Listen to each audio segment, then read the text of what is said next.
keine, Lorelei. Ich weiß nicht, was soll es bedeuten, dass ich so traurig bin.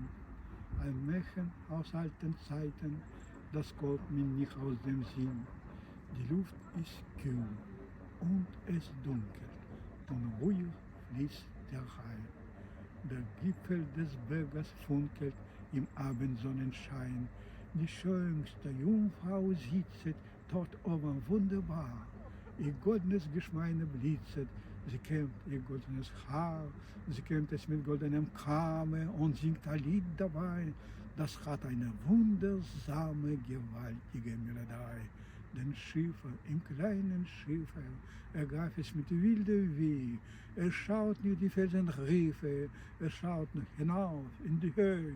Ich glaube, die werden verschlingen am Ende des Schiffes und kam. Und das hat mit ihrem Singen die Lorelei getan.